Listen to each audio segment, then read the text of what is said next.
បងប្អូនណាខ្លះដែលចង់សម្រកគីឡូតែចំពោះខ្ញុំអត់សម្រកគីឡូឯងបងប្អូននេះគឺជាតិចនិចក្នុងការធ្វើម្ហូបបែបអ្នកចង់ស្គមបងប្អូនឥឡូវនេះហ៎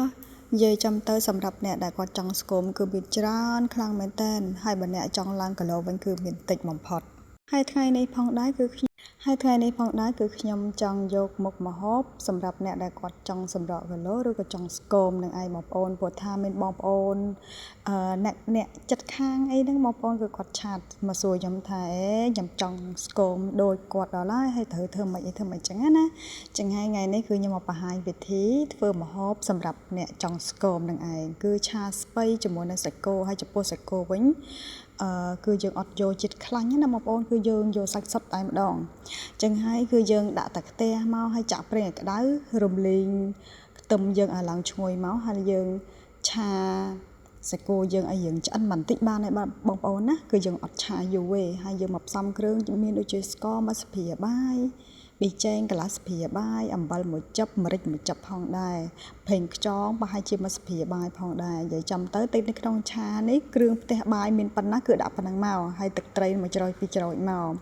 សាតេគឺខ្ញុំអត់ចោលណាបងប្អូនព្រោះថាមុខម្ហូបឆាគឺខ្ញុំអត់ចោលតែចំពោះសាតេឬក៏ទឹកប្រេងខ្យងអីហ្នឹងអញ្ចឹងហើយយើងឆាមកត្រឡប់ពីត្រឡប់ទៀតទៅគឺបានហើយគឺយើងប្រញាប់ចាក់បន្លែយើងចូលមកហើយចំពោះបន្លែហ្នឹងគឺខ្ញុំយកអាគុលវាដាក់មុនណាព្រោះអីអាហ្នឹងវារៀងហឹងចឹងហើយទៅយើងចាក់មុនមកបន្តមកទៀតហ្នឹងចាំយើងចាក់ស្លឹកតាមក្រោយហើយយើងគ្របប្រហែលជា5នាទីទៅឲ្យវាស្លោកណាបងប្អូនតែកាលណាវាស្លោកហើយយើងឆាច្បោកច្បល់ត្រឡប់ពី3ត្រឡប់ទៅគឺបាន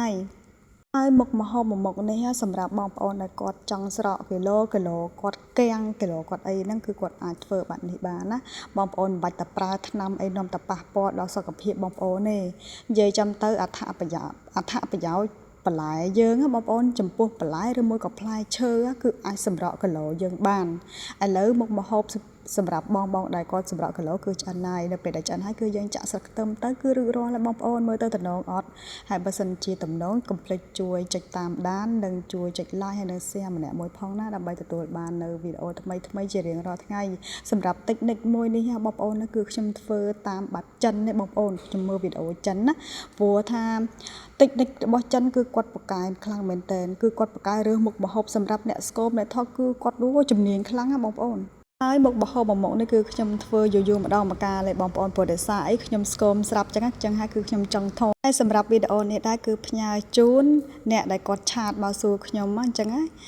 ហើយថ្ងៃនេះគឺខ្ញុំបានបង្ហាញហើយអញ្ចឹងក៏អរគុណសម្រាប់ការតាមដាននៅវីដេអូរបស់ខ្ញុំ